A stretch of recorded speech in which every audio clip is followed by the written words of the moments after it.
Good morning to everyone connected virtually. We, the Rotaract Club of SRM Easwari Engineering College, take immense pleasure in welcoming all to the webinar Secur-IT and also organizing it in collaboration with the Rotaract Club of RVCE and Rotaract Club of Pilani. We are honored to welcome our eminent speaker of the day, Mr. Vinodh, Cybersecurity Assurance Evangelist, to the webinar. It's my pleasant duty to introduce the speaker, Mr. Vinodh, to all watching the live stream. He is a globally recognized cybersecurity evangelist who holds a master's degree in business administration and has 20 years of experience in designing, developing, and securing web-based software systems. He is leading many technology teams at Wipro Limited to build security application and infrastructure. He had received many global awards such as Golden Bridge Award, Network Security Product Guide, and many more. He had also shared his knowledge in framing the course curriculum of IIIT Street City, holds several industrial certificates, and many more feathers in his cap. On behalf of the organizing committee, I welcome the experienced and an apt person for this webinar. Over to you, sir.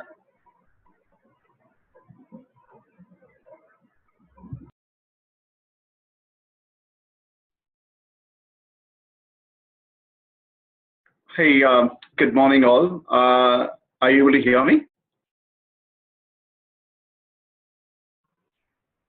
Yes, sir, you're audible. Oh, fantastic. Thank you. So thanks for that great introduction, and thanks a lot for having me in here. So in the next 1 hour, what I would aim to cover is, and first of all, thanks a lot for that introduction. And the next 1 hour, we will actually cover about quick cybersecurity primer, which will actually give you a view of about the awareness on the cybersecurity, what you should do, what you should not do, so on and so forth. And we will quickly touch base like what's the hacking and impact. We will pick a case study, how and hacking impact can actually bring a country down. We will take an example of Estonia. Estonia is a country in Europe. So we will certainly talk about what happened in 2006 in Estonia. And today, if you see, like, Estonia is the leading technologist in blockchain. We'll talk about that. And then finally, we will touch base on what could be a career path in hacking. These are the 3 primary topics that we would actually cover. And if you have any questions, do post it on chat. Time and again, I'll probably look at the chat and see how I can actually respond to it in this call. If not, I can do that as a takeaway, and then I can respond to the questions a little later.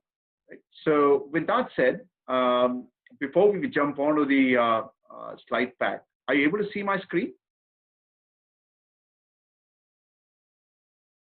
Yes, sir. No. Fantastic. All right, so let's talk about, all right, so what is, cybersecurity, and how does it actually really impact an individual or an organization, and who gains what, or what's the actual motivation in here? So if you pick up a few examples, you're all using mobile phones today, and how many spoof messages you get today? For example, though you would have actually marked as do not disturb, but still you get like, a lot of marketing messages.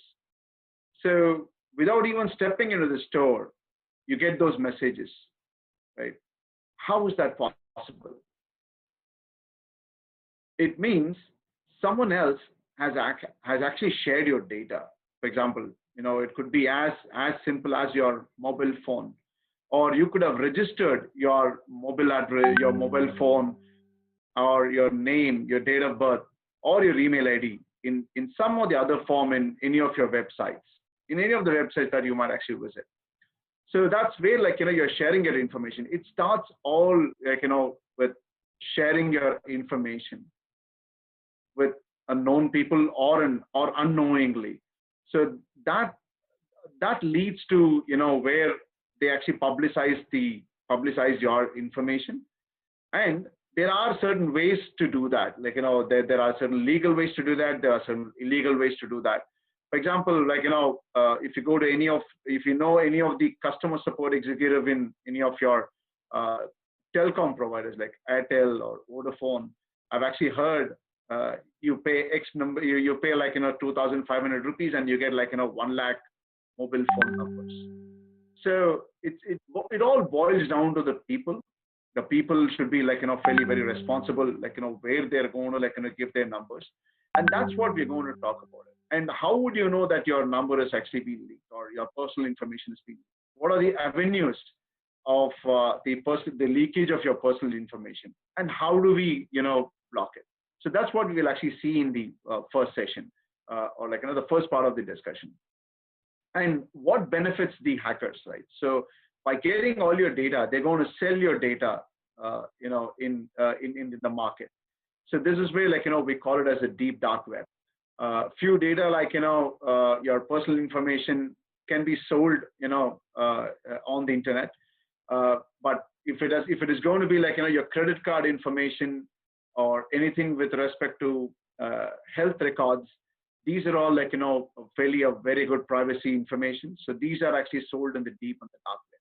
And in the dark web, again, like, there are, apart from your data manipulations, so there are like, drug dealings which actually happens. There are a few ammunitions which are being sold out. So those are the things that actually happen in the deep and the dark. End of the day, it is all for money. The hacker, or probably the cracker or the criminals, like, want to gain data so that they can actually make use of data to make money, right? Or even like bring some countries down. And if you have, like, we'll certainly talk about a few examples, like, during the session. It is all for money. What happened during even your last presidential election in the US? There were either Hillary Clinton's machine email was actually like, compromised, and that was there in their estate for almost, for a few decades. They were actually just looking at it. They were just like, spying on it. And then finally, when needed, the information actually came out. So typically, there are top vectors that one can, like, get your data from. So those are like, typically from your web browsers, your messages, chats, your mobile devices, and your web applications. Because in mobile applications today, when you actually install an application, they ask you for permission to access your camera. They ask you to give some permissions to, access your phone contacts. Why is that necessary? And this is typically like, you're providing an admin access to your system. For example, if you're going to, like, include a guest user, you're going to give an admin access to a guest user. Is that really needed? Because, like, the more the excessive user rights, you don't even know how your data has been, stripped out of your mobile devices, like, especially your contacts or even your photographs. So that can be like, stripped out. So you have to be very cautious of what you're installing and how you're installing and what kind of rights that you're actually going to give. With that said, fairly, it's quite certain that, we have to be very cognizant of using the systems and the data around it. Because like today, you do all your mobile banking on your phones, right? So you do fund transfers, you add your payees. So these can, like, and the authentication mechanism that is being used as your PIN. So these are the information that can be, like, key logged and can be stripped off. And they can, hackers can certainly impersonate you, and we'll see that, like, in few examples, like, how they actually do it. And there are a couple of videos that I'll actually play from a social engineering standpoint, like, how they can very easily impersonate you with knowing a few details of yours. Could be like, first name, last name, your date of birth, and your email address. And so like, that's where, like, more banking applications, if you see, they have actually, like, introduced defense in depth, like multi-factor authentication. When you do a funds transfer, if you have done it, they do a fund transfer. First of all, you have to log into your website, the banking website, enter your username, password. And when you do a fund transfer, they again ask for an authentication. So this is called as a multi-level, multi-factor authentication, because with the authentication, you give your username, password, and you have the second level of authentication. That's provided. That's because of safety. So that's what technology, comes in and helps you to avoid the avoid, or probably at least protect, not avoid, probably at least try to protect of the threats and the damage that it can actually cause you. So we saw what the avenues of threats are. Predominantly your emails. Today you get a lot of emails. These are all could be marketing emails, or some emails could certainly entice you, saying, "Hey, you have won a bounty," or you've been a user of Amazon for long, and here is your gift voucher. So it could be so enticing, and and it will not even it'll entice you, and then probably you would actually go and probably click that. So then you will know it is actually not Amazon.in, but it goes to something else. So emails are the first one where you could look very legitimate email, but still you have to look at all those URLs from where it has come, so on and so forth. Because on the click of an URL, it can even download a kind of a malware or even a Trojan into your system. And number two is when you go to any of those marketing websites, there are a lot of infected ads that actually come in. You will actually see a lot of pop-ups coming out. So that's nothing but your spywares, wherein without even knowing what those ads are, so you might actually end up clicking it, or even once when you click those ads itself, your spyware gets downloaded, and fake websites and applications, and also the online gaming sites. Today there are quite a lot of online gaming sites that you have. Few are free, but nonetheless, most of the free games which are online are not the best coded one. I mean, what I'm trying to say is best coded is it could be most of them are open source, and they are actually not well tested, and there are time bombs, or even there are spoofed code inside that. And if it is going to be an online gaming system where you are going to pay and use, so you're going to disclose your information, such as your name, your date of birth, your email address, sometimes your credit card information as well. And then finally, when you probably try to put any antivirus, your firewalls, any kind of perimeter security that you might actually use, the weakest link in security is social engineering. What social engineering is, people try to interact with you and then try to extract information. So a small example that you can actually pick up is a kind of a maid servant who actually comes to your house. She goes to 4 or 5 houses. She just observes what happens in your house, and she actually talks about gives that information to someone else. So or someone else who wants information from you or about you or about your house, they're going to ask the maid. She's going to tell this is there are four people living in the house, what they do, what they don't do, so on and so forth. That's social engineering. Today, most of the IT employees, if you see, at least 30% of them are not happy with their jobs. Most of them are disgruntled because they don't get their pay rise, or their promotions has not been given, or even they're not happy with their supervisors. So if you actually tap onto these guys and then slowly try to become a kind of a friend, and they can actually give you enough information and give enough insider information of an organization, and that's how all your information leakage that actually happens. And these are the information which have been capitalized by the hackers or the criminals, so as to gain access into your systems, right? So while we actually have seen avenues of threats, let's see how do they really propagate into your systems, right? Could be laptops, or could be your mobile phones, so on and so forth.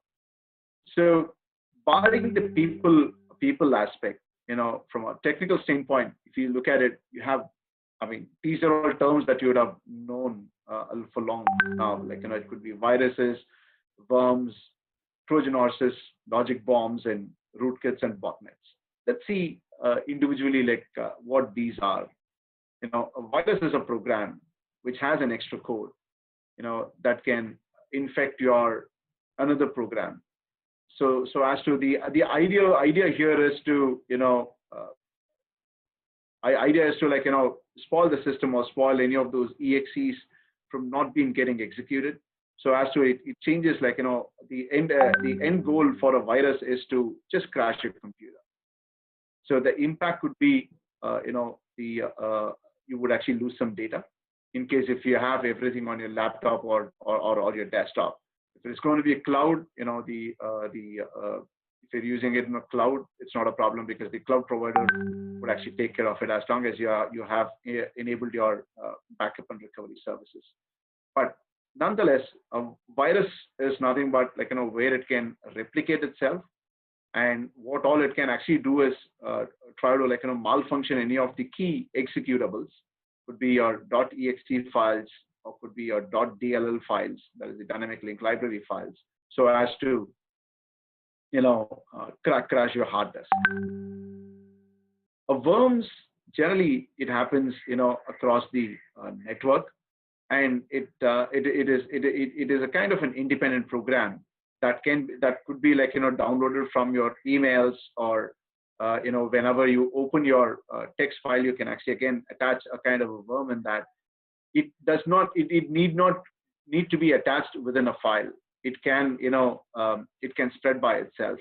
It can replicate itself. It can multiply, and within a network, it can affect like any such systems within the network. So again, the end of the day, so if it is going to like affect your network, it's going to try to bring your network connections very slow, and your end of the day, like your network would be choked. So that's what the damage a worm can actually do. And again, from a Trojan horse or a logic bomb, that will actually help the hacker again to malfunction the a software. For example, there's something called as registry in your in Windows. There are some registry entries for every application that would actually go in. So if you actually do a regex, regex in your command prompt, so it'll actually open a window, so wherein you have your minor service configurations within those. A logic bomb or a Trojan horse would actually try to malfunction that, so that your systems does not actually work. And also the logic bomb can be kind of a stored procedure, which can actually like hamper your database, where it can actually erase all the data in your database, right? So these are the other revenues of logic bombs and Trojan horses, like how it can actually impact the system. And then off late, you would have actually heard about something called as ransomware. Generally, what criminals do is typically like logic bombs. These are actually sent through emails, and they are like self-replicatable programs. What they do is they generally encrypt your system. So they try to like get what those systems are very critical for you, where they are. They get those information through social engineering or through reconnaissance attacks, and they know what kind of data that you actually have in your system. And what they do is they encrypt the entire system, and the organization, then they demand money from the organization or from the individual. So that's what a ransomware can do. And even of late, in the last year, they were like huge legal ramifications that Michigan utility company had to pay the state because of ransomware coming in, and they denied paying the money to the criminal, and he did not give the data back to them. So hence, they had to rely on their backup and recovery systems. They were able to retrieve the backup, but it was they lost actually 1 day's records. So if you actually lose a day record, according to US laws, for one record, the legal ramification is $363. So they lost a few millions of records that actually ended up paying in billions. So it can actually turn your company down. So that's what the impact is. So again, it's quite popular now, wherein they actually encrypt your data, and then if they have to decrypt that particular decrypt your data, end of the day you have to pay some money. And phishing emails are they start as from an email standpoint, right? Phishing emails, though the email could be very legitimate. We'll see certain examples now shortly, and one should be very cognizant. As I said earlier, the message could be very, very enticing. You have to just see from whom it has actually come, and look at look at the domain. It has actually come from matchstar.bg, and look at the link where it actually goes. It's completely irrelevant, and these are the spots where it should actually give you some light of thought of should we have to really click that email or not. So it can be so close when you actually when it here says there has been they might actually need your security details. Possibly you have to click on the unlock button. When you actually go to the unlock, where the email is from, probably it could come even from your university, right? And look at the link where it goes. It goes to chocofassel.com.br, support Drake software system. This is where they actually create all the fake websites to try to get all your personal information. Because here it says it is very clear. It says your account has been suspended due to errors in your security details. So it's quite evident they're going to collect all the security details of yours in this particular website. So and then they can actually take that information and then use it for anything else.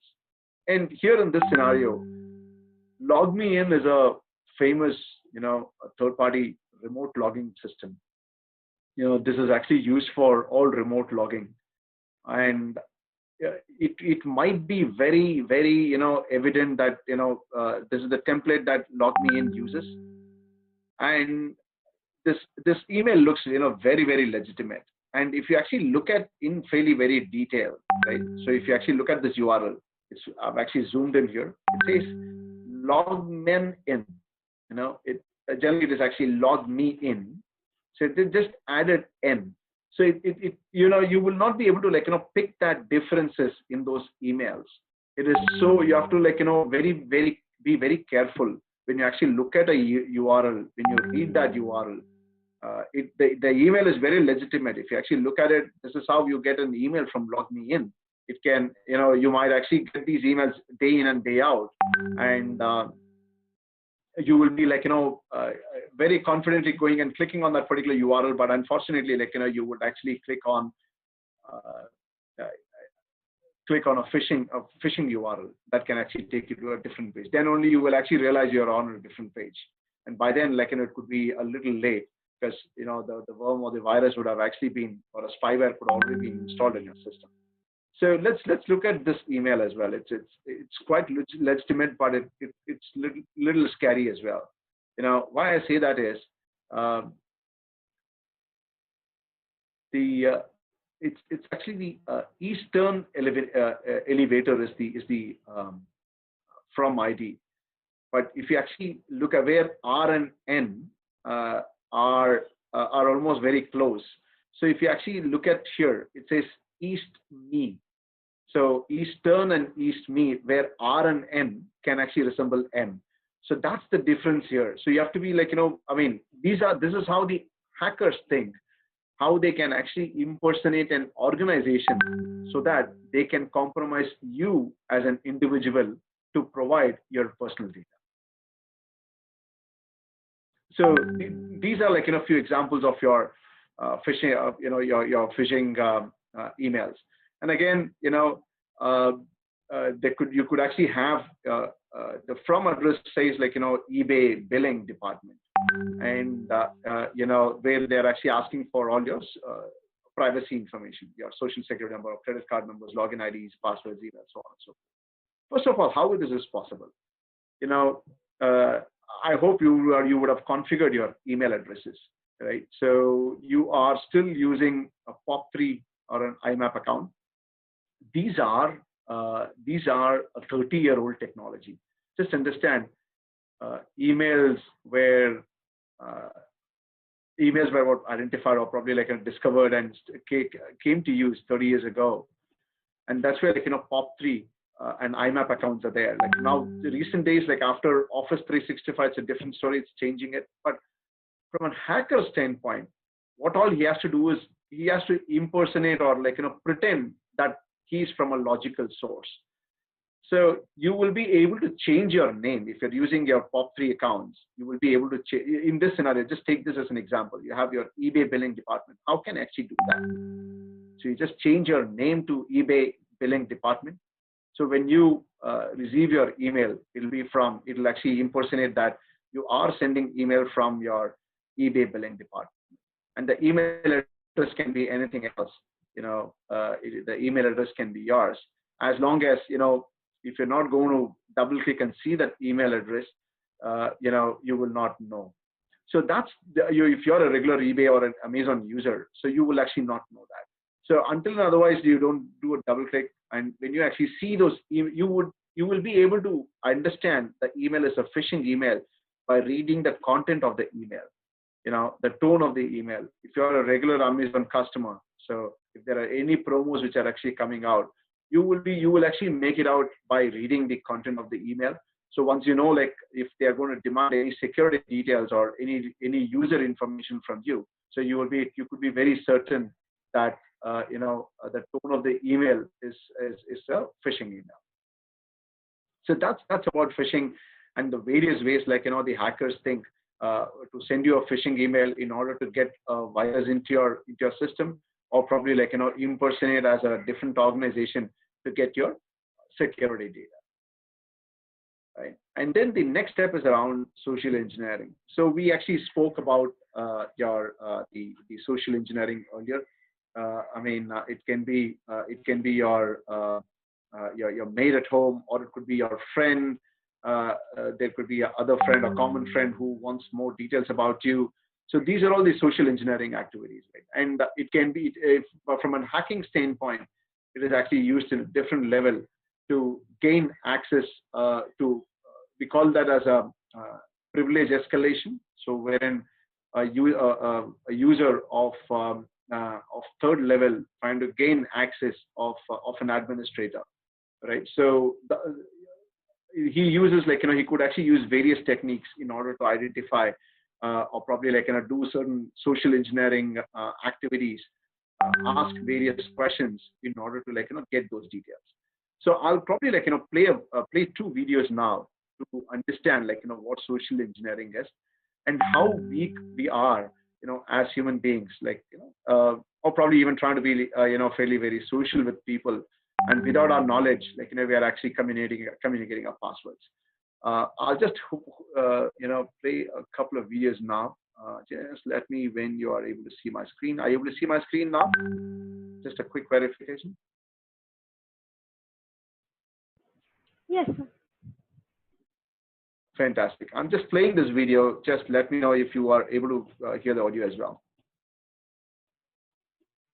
We've been hearing a lot about cybersecurity lately, largely because of what happened to Sony. Companies and individuals are more concerned about the safety and privacy of their information than ever. President Obama has unveiled a number of new proposals this week to crack down on hackers, and he plans to address this in the State of the Union speech on Tuesday. And it's great that the government is working on this, but the truth of the matter is we need to do a better job of protecting ourselves. The most popular password in the United States is password 123.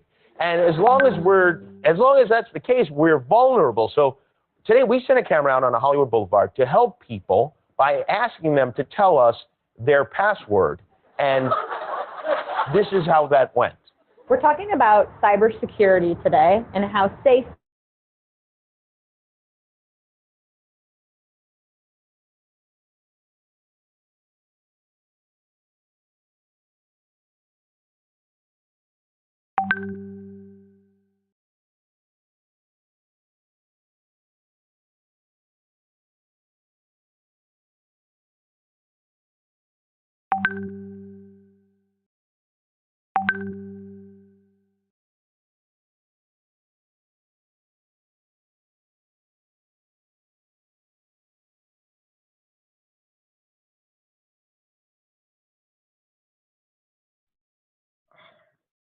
Hey guys, sorry about it. I got dropped off, so I wasn't sure, like where I got dropped off. So let me just share my screen. I was about to play a video. Guess like that's where I got dropped off. Is that right? Yes, sir. Will it be okay if one of our office bearers share the video, because in your video the video quality is not good? Oh, is it? Go ahead. Yeah, sure. Yeah, you can share that. So you can. There were two links that were actually sent earlier, so you can actually play them. Yeah. Sure, sir.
Companies and individuals are more concerned about the safety and privacy of their information than ever. President Obama has unveiled a number of new proposals this week to crack down on hackers, and he plans to address this in the State of on Tuesday. And it's great that the government is working on this, but the truth of the matter is we need to do a better job of protecting ourselves. You know, the most popular password in the United States is password 123. And as long as that's the case, we're vulnerable. So today we sent a camera out on the Hollywood Boulevard to help people by asking them to tell us a password.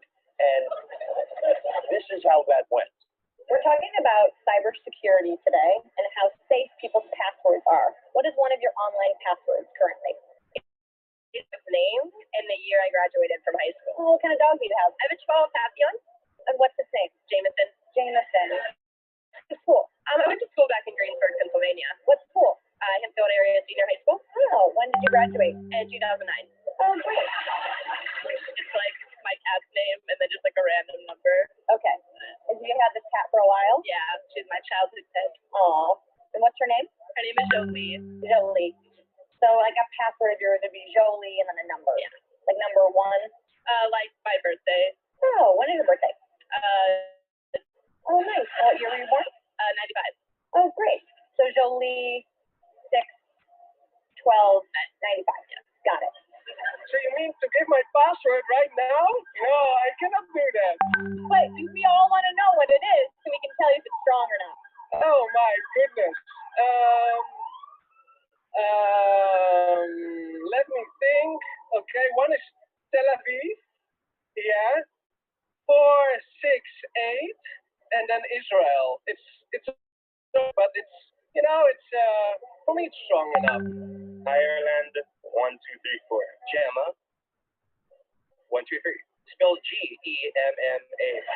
Well, most of them are Italian. Oh, beautiful. Yeah. Like, So like what's a good Italian password? my grandma's name, Name? Maria. Maria. So Maria is your password? Oh yeah, now you know my password. Oh yeah. Yeah. Well, the important thing is they went there terrible lesson. Hi, I'm Jimmy Kimmel. Did you know there are things other than pornography on the internet? Watch them on the Jimmy Kimmel Live YouTube channel.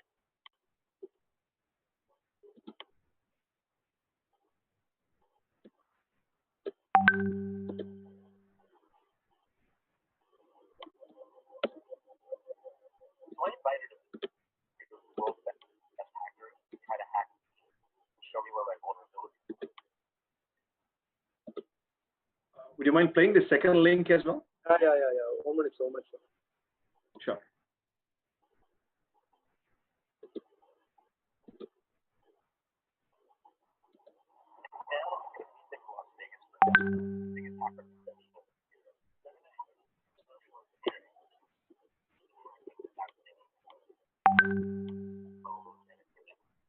You want to do a sample of the phishing call?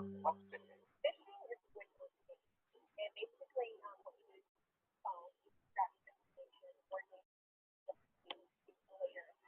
Let's do it. Okay. Who are you going to call? Maybe I'll call your cell phone provider and see if I can get them to give me your email address. I bet they're good. I bet they have my back. But yeah, go for it. I'm gonna switch from your number. That's all I can call you. Okay. Hi, I'm so sorry. Can you hear me okay? My baby, I'm sorry. my husband's like, we're about to apply for a loan and we just had a baby and he's like, get this done by today. So I'm so sorry. I can't call you back. Log into our account for information and I can't remember what email address we use to log into the account. The baby's crying and help me. Awesome. Just 30 seconds. Email.com. Just to get access to my personal email address. Now, if I needed to add our other daughter on our account, so she could call in and make changes, how would I need to go about doing it? You would have to send me a secure pin through the text. Yeah. Well, the thing is, I don't think I'll be able to receive a text message if I'm on the phone. Oh, I'm not on there either. So I thought when we got married, we added me. Jess uses my girlfriend's name and a fake social security number. 5127. Set up her own personal access to my account. Wait, I'm sorry. So there's no password on my account right now. Can I set that up? She even gets the support for my password. Thank you so much for your help today. She just basically blocked me out of my own account. I'll get her set after this. All right. Thank you. Oh, shit. So they just gave you access to my entire number. You're gonna have to go on and change your password now. Yes, my name. And all it took was a crying baby and a phone call.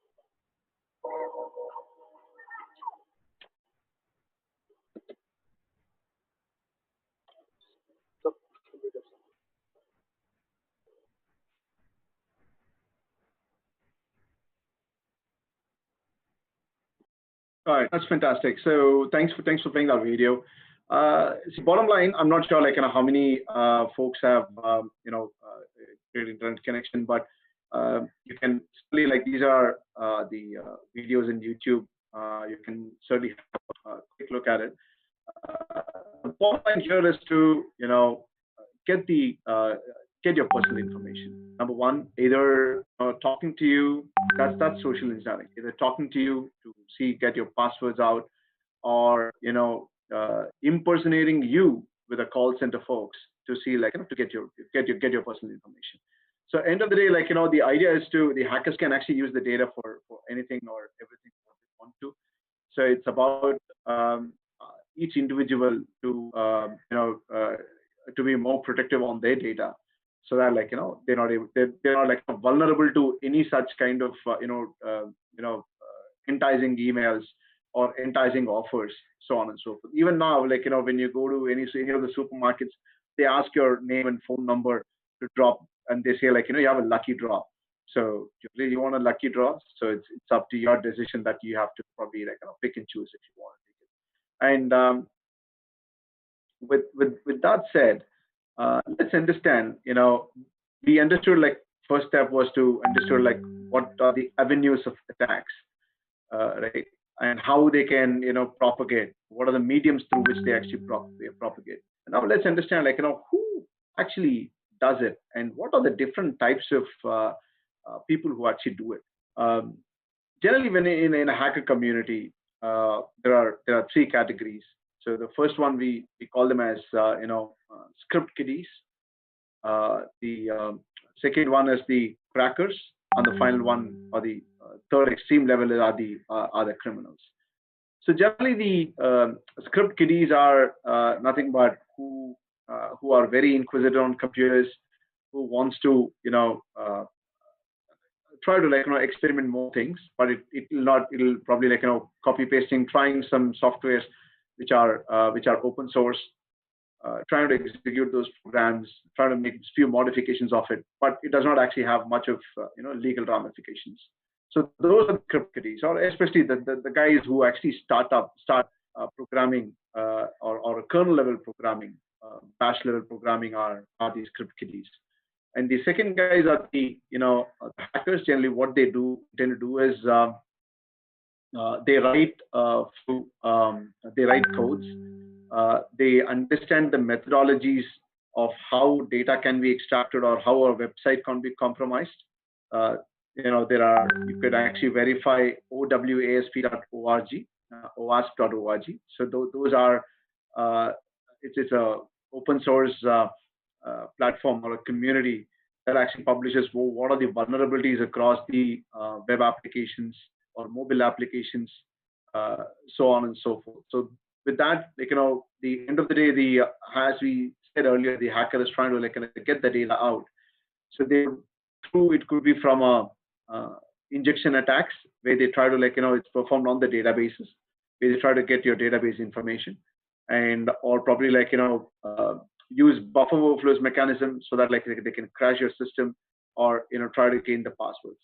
So again, they try to cause harm from a application standpoint or from an infrastructure standpoint to bring them down. But again, there aren't much of ramifications except for the system administrators, who have certain issues with that. And then finally, we have the criminals, where they buy and sell the personal data. And we spoke about the malware and the malware. So the criminals generally get the malwares onto your systems and demand money. And there are a lot of statistics that say a lot of things. But however, here is a quick look at it. So for one email, they actually earn at least nearly 2,000 per email, and $8 on a 10,000 PCs. So I mean, if you actually look at it, one malware, if it actually if it succeeds, he'll earn close to $100,000 US, which is nearly 75 lakhs in Indian rupees. So that's about the hackers. So now let's see how do we know if your system is compromised. There are various avenues, and again, now we would have known that your system, if there is a system would have been hampered, it could be because of a worm, or it could be because of a virus, or it could be because of a spyware, or it could be because of your Trojan or a logic bomb. So you should first know how it has been compromised. But you identify that through various symptoms, right? So either first of all, your system will become very, very slow, right? And sometimes your disk space could actually go enormously high. And also when you do, if you're using Windows, when you do a control or a Dell, when you go to processes, you could actually see there are unknown files or unknown processes which are out there running on. You should possibly look at it and then probably end those processes. And generally, your computer certainly slows down, or it could actually reboot, so on and so forth. And if it is kind of a malware, you would certainly see your address bar has actually changed, and you will have excessive pop-ups. There'll be huge pop-ups coming in, out, and going. So, and also this will actually lead to your poor system performance. So these are the various means and ways that one can actually identify if their laptops have been really been affected. Again, if it is going to be on your mobile phones, your mobile phone will certainly get heated up a lot. And also, the applications, the communications, you are send and receive icon would always be going on. So you have to just identify whether if your mobile is getting heated up, or your data exchange has been a little bit more. So you can actually go look at what kind of application usage is the place where you will actually go to look at which applications have been used of how much. So based on that, first you will actually identify what kind of what has actually affected your system. If it is a kind of a worm, virus, or spyware, or it's a kind of a Trojan horse. Based on that, you will take the corrective action. So the key best practices is to first have appropriate antivirus and anti-spyware. So here are few that you actually see on the left-hand side are few top providers. And now CrowdStrike has come in. CrowdStrike has actually is an antivirus and an anti-spyware tool, and it is a cloud-based platform, and it yields a lot of benefit than a kind of an antivirus and anti-spyware which is there on the market today. Its name is CrowdStrike. And point number two is ensure you protect your system by applying the upgrades which are out there with Microsoft, or if you're using Apple. Often upgrade if there is a new OS which is actually coming.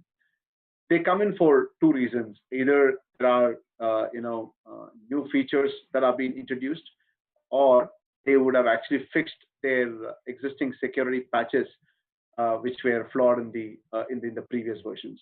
These are the two reasons why you get a security patch.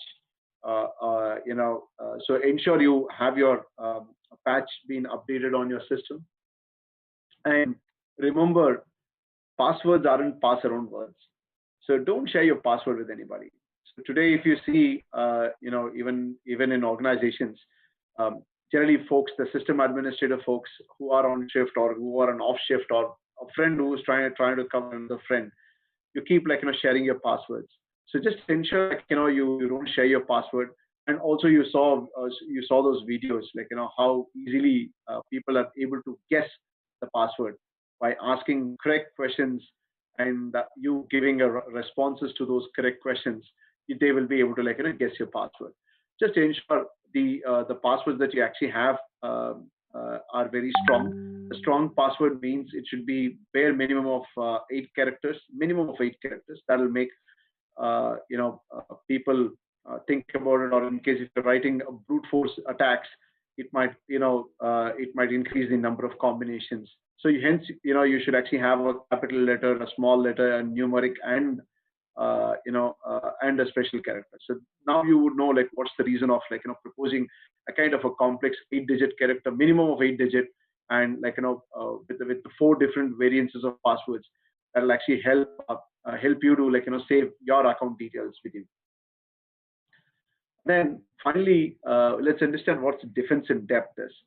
Today, we take an example, your house as an example.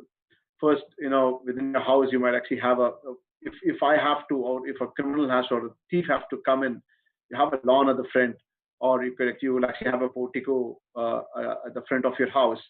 Then the second level of defense is you might actually have a grill gate, and then you would actually have another gate for him to get into your premises. And if you have to get into each of the houses, then you have your proximities as different doors, and also you have your CCTV camera that you can actually install within your house to monitor it.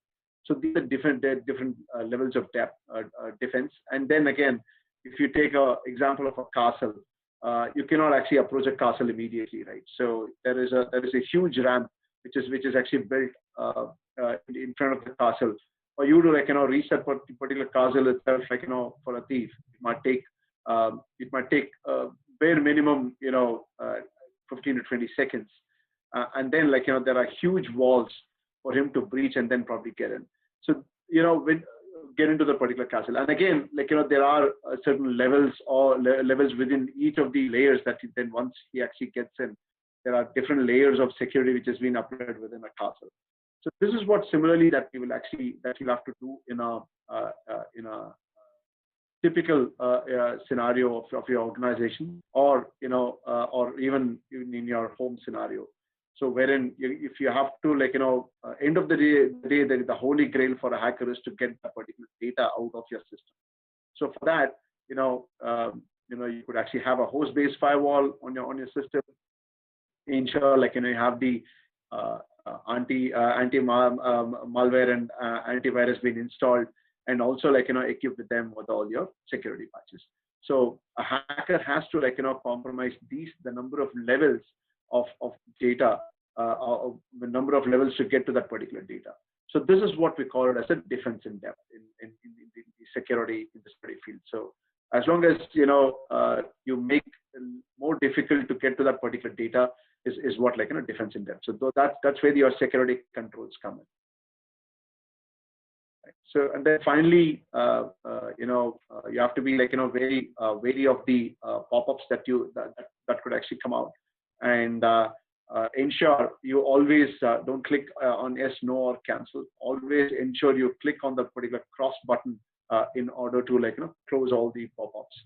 So with that said, again, the key mechanism that you may have to possibly think about is how do you, whenever you get an email, just ensure by reading the content, if it actually gives you a sense of not from a legitimate user, so just ensure those the emails are from the legitimate guy by looking at the from address, and don't click the URL immediately. Just hover your mouse around the URL. You will know to which URL the link is actually pointing you to, and then you can actually click on it. So that's what you would actually do. So should certainly keep calm and surf safe. That's the thing. Now you know what has to be done. This brings us to the end of the first topic that I want to cover. So just if you have any questions, you can actually probably put in the chat box, so I can jump on to the second session though.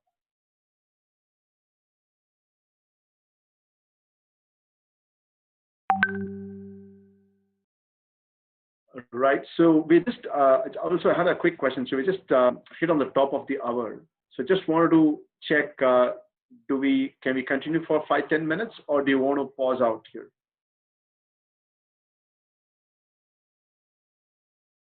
We may continue, sir. Okay, sure. Thanks for that. So I'll just take another 10 minutes because I had actually prepared for 1 hour. So I'll probably take another 10 to 12 minutes, and then off you go. Yeah.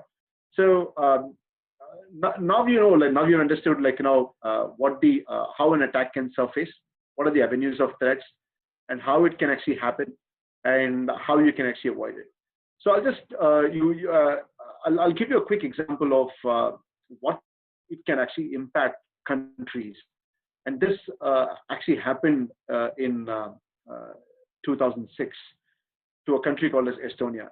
Estonia is a country located in Northern Europe, and in 2006, right, their banking was 99% online, and all their government websites were online, and they conducted their elections nearly elections online, and close to 6% was an internet voting in 2007, early 2007.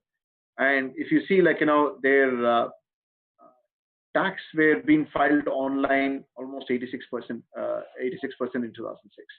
So they were considered as one of the leading countries where they've actually made best use of internet. And if you actually look at it, their security was fantastic. They were actually using public key infrastructure chips, smart card chips in their ID cards, so on and so forth. So they recently, Estonians actually came out of Soviet Union recently, and as part of Soviet Union, and very close to Russian proximity, and when it was like USSR, Soviet Union of Russia. So the Russians had actually established their, their embassy in Estonia, and there was a statue which was left or probably mounted in Estonian crossroads. And every year they call it as a V-Day, and though on that day, like all the Russians go and pay respect to this particular statue, Stalin statue. So there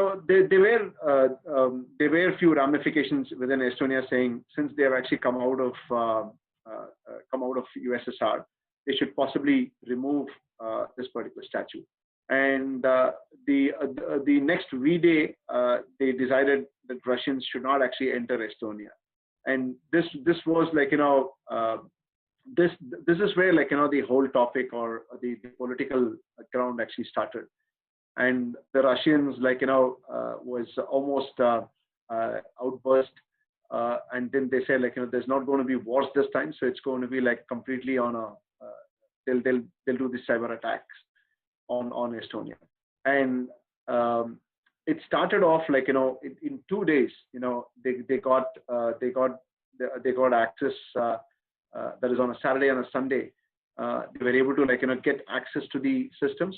This was predominantly through viruses, malwares, and through the phishing equipments. And moreover, Estonia had actually bought all these switches, routers from Russia, so they know which switch is vulnerable to what, and they had all the information of which organization actually uses which kind of switch and which kind of routers. And that became fairly very easy. And they actually launched a DDoS attack. And then finally they were able to hack all their government websites. And this brought the country to a stay still. They were actually using all their internet banking online, and not many people wanted to visit the bank itself. And here are the timeline of events that are how it actually happened, right? So, and it started off with the denial of service, DDoS attack that we call as distributed denial of service, and it actually grew to a massive scale on 28th of April. And typically, the attacks that were actually used were phishing, email spamming, website, and then botnets. So again, in May, they actually did a 3 week of attacks. Again, bringing the entire country stalled for almost for nearly 2 months. And just believe, I mean, you should see this happened in 2006, and today with the COVID situations, how we are, how things have actually changed, even the way of working, the way of learning, and the way of studying. So it's completely changed the entire landscape of each individual, right? And that's what actually happened in Estonia as well. And they were not able to control anything, so they called through their NATO premises, NATO agreements. They called Germany, Finland, and Slovenia, came in for the help for the incident response.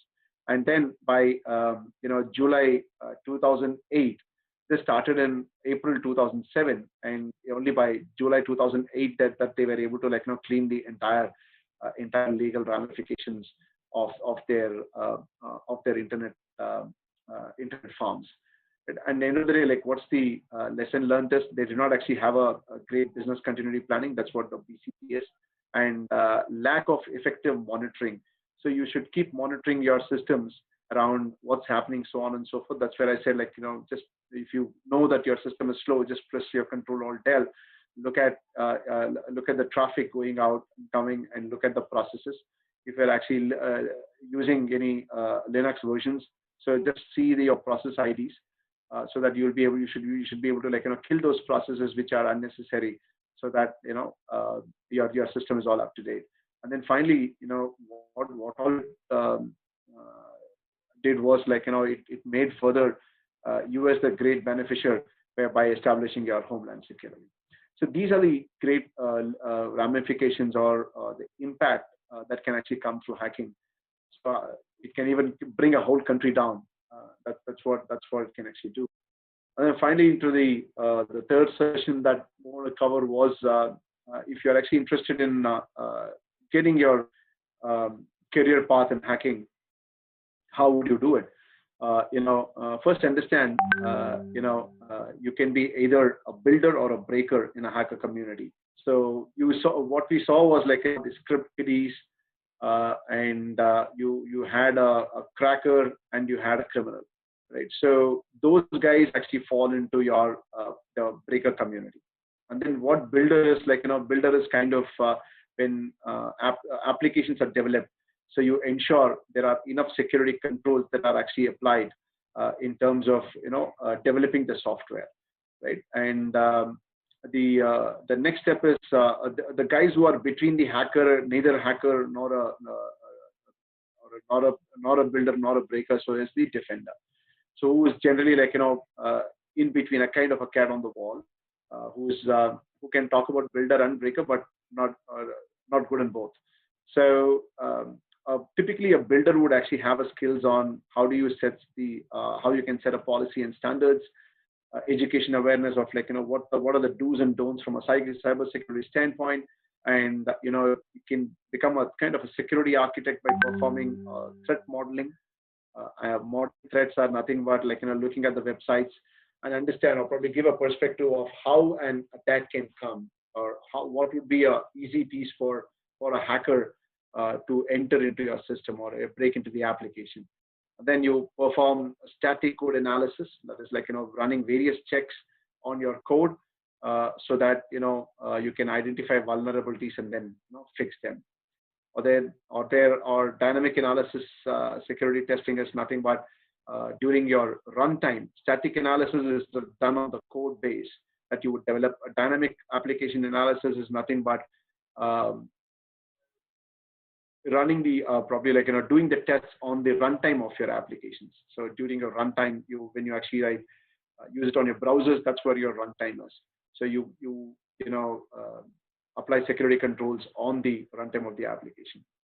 DevSecOps is predominantly like quite automation, and then your vulnerability assessment and governance. So when it comes to breaker, there's nothing your penetration testing, reverse engineering. That is like if you have a DLL, you try to like reverse engineer it, add your additional code, and then probably redeploy the DLL. So that's the reverse engineer who has an ability to convert a .class file to a .java file, or a .class file to a .c file. That's what a reverse engineer is all about. And then social engineering is what we actually saw during our session. So these are the guys who will actually have the qualities of a breaker. And then finally, monitoring and incident response would be the different guys. So these are the various venues where like you can develop your skills. And how it can actually help you is with these skills, generally you are on a safe zone when you are a builder, right? And if you have to like be innovative, so you have to like gain more experience in penetration testing and various dynamic and static methodologies. And then finally, if you have to like move to a niche guy and become a kind of a great hacker, you should actually gain all these skills. So this is how you will be able to like drive your career path in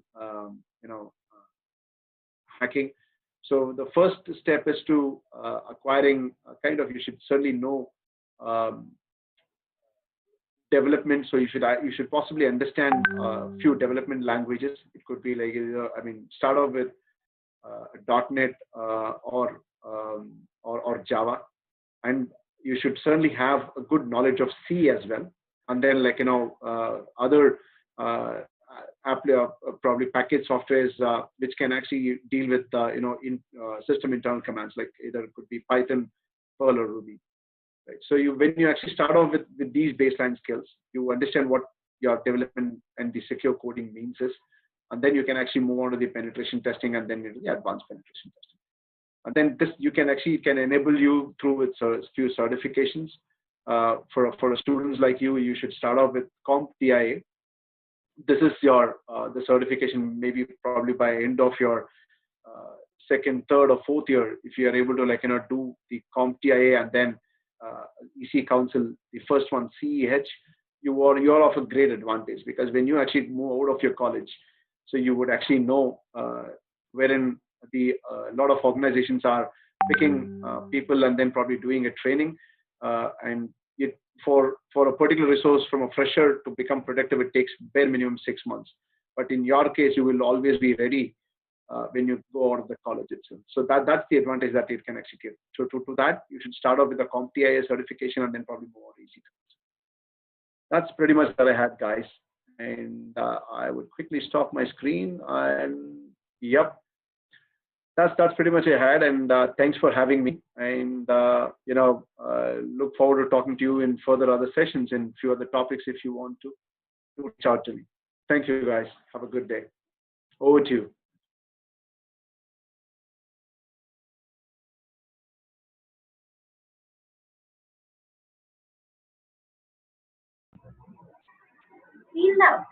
We'll now be having a question and answer session now.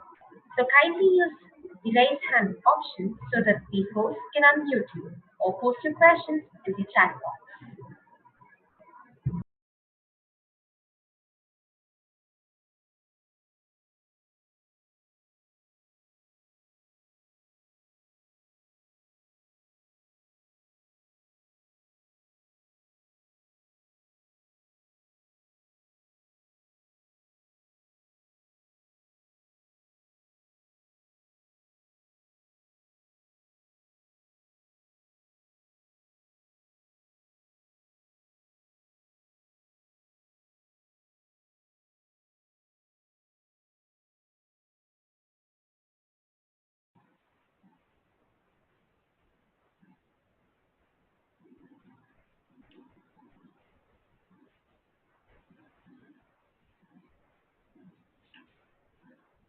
So we have actually received few questions from our team earlier.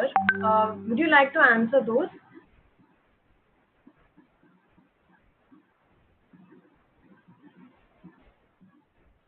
So we have actually received few questions from our team earlier. Yeah, please go ahead. Yeah, sure, go ahead. Yeah, I was actually muted. Yeah. So how using a VPN can actually protect you from protected data from public network? How does it protect you from the public network? No, see, from a VPN standpoint, what it does is it can encrypt the channel. It can encrypt the channel, and it gives you an ability to, secure your network and ensure, you at least protect the access of or publicly use, right? So we'll have very few people, only people who need to know would actually access your system. VPN, yes, it has various benefits of encrypting your data, and only the people who should know will know about know or will have the access to the system. VPN is a good level, but the thing is, you may have to. The data resides within the box. VPN is only the channel, so you should ensure that the data within the box that you have, or a VM or your laptop, must be encrypted. So you should actually apply more controls. VPN gives you the channel-wise security. Yes, that is possible. But we spoke about defense in depth. So the holy grail is the data. So you should actually apply appropriate security controls to protect the data. Hope that answers the question. So we have a question in chat box. Is it important to learn Java and C, considering that Python has been replacing it in a majority of industries? Python, I would say, see, it is fairly very good to understand concepts for sure. Java or C will, you take your ATM machines, right? Do you think it's running in Python? The answer is no. It still runs in C. And you will actually have a Java runtime on it. So for you to get or probably the transformation will take a long time. So for that, you should certainly be in touch with Java and C for sure. Python gives you a great advantage of where if you have to talking to the system internals, Python gives you a great way. So if you have to understand Python or do very well in Python, you may have to possibly understand one OOPS programming knowledge. You should certainly have it. Then only that will actually make it more easy to talk about the system internals. So does antivirus actually really protect our PC, or it is just very limited?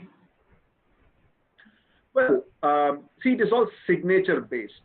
If anything, known signature, and it's a reactive security. Antivirus is predominantly a reactive security.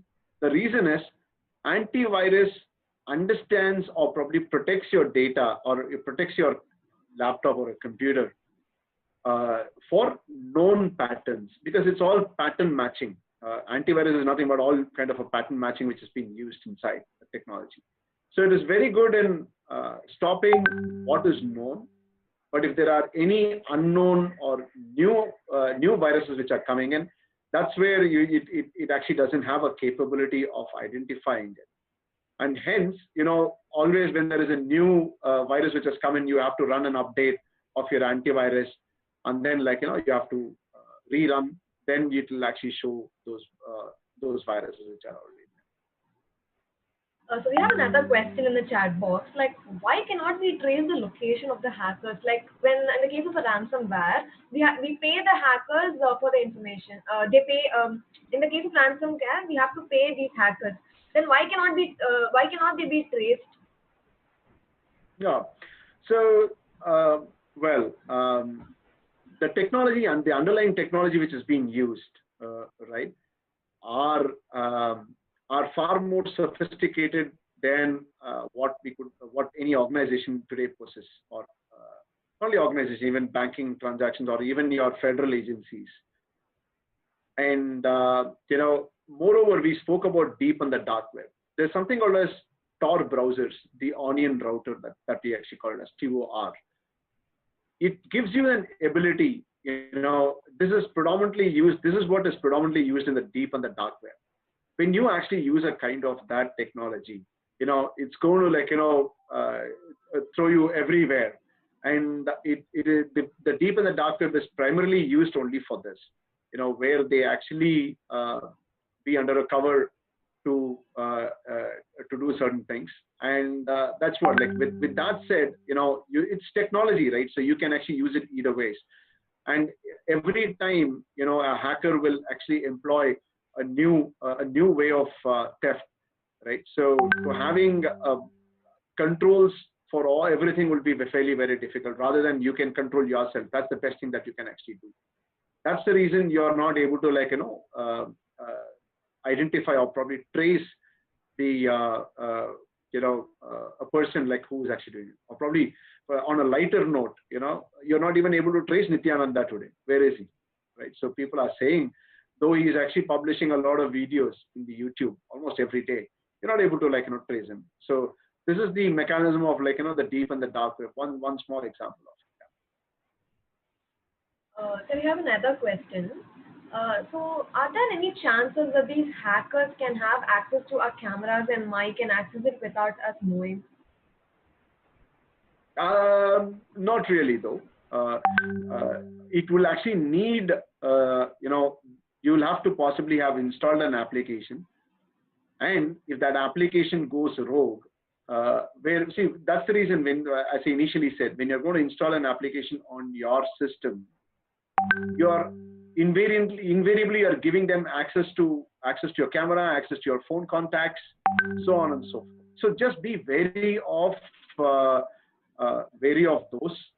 But actually, you will not, they will not actually have access to your cameras until otherwise you start that particular application. If that application is running in the background, there are chances, yes.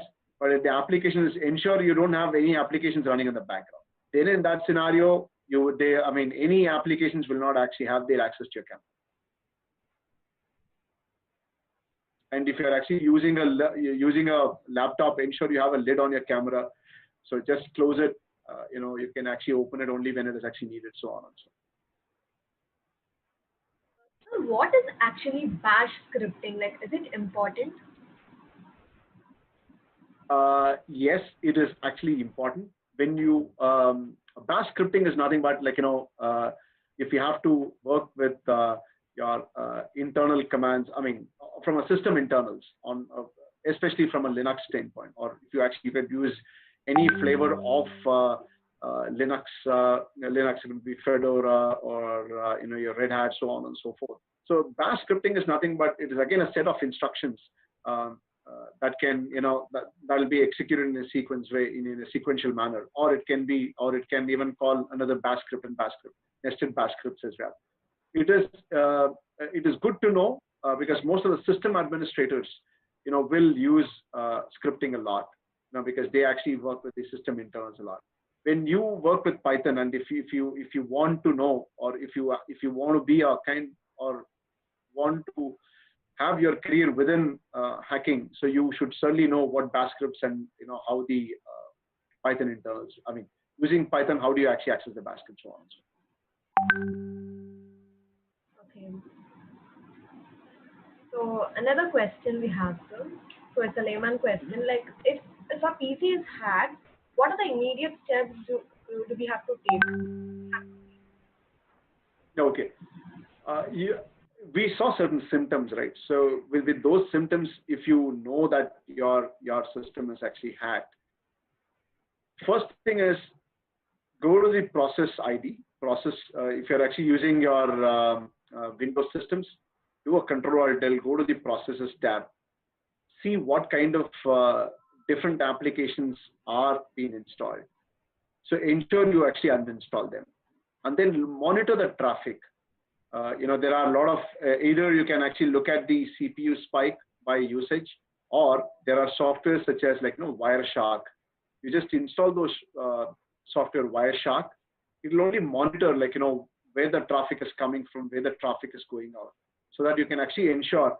By then you will actually know which software is actually going rogue, so that you can go and uninstall the particular software.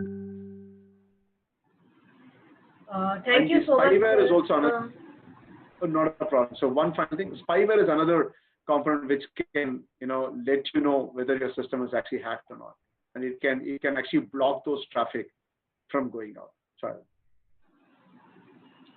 Thank you so much, sir. Finally, we would actually like to conclude with a vote of thanks. It is a pleasure to extend our gratitude to Mr. Vinodh, the speaker of the day, for delivering a highly informative session on a necessary in need of topic. Thank you, sir. The session was eye-opening and enlightened our minds to pave a secure path. We would like to extend our sincere thanks to Rotaract Club of RV College of Engineering and Rotaract Clubs of Pilani for collaborating with us. A special mention to the technical team who worked tirelessly for the smooth conduct of the webinar. Last but not the least, I would like to extend our gratitude to all the participants who engaged actively and made this webinar a huge success. Thank you all. Fantastic. Thank you, guys. Thank you for having me. Wish you all the best. Thank you. Bye-bye. See ya.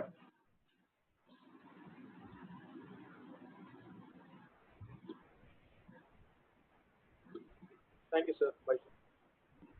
Thank you, sir.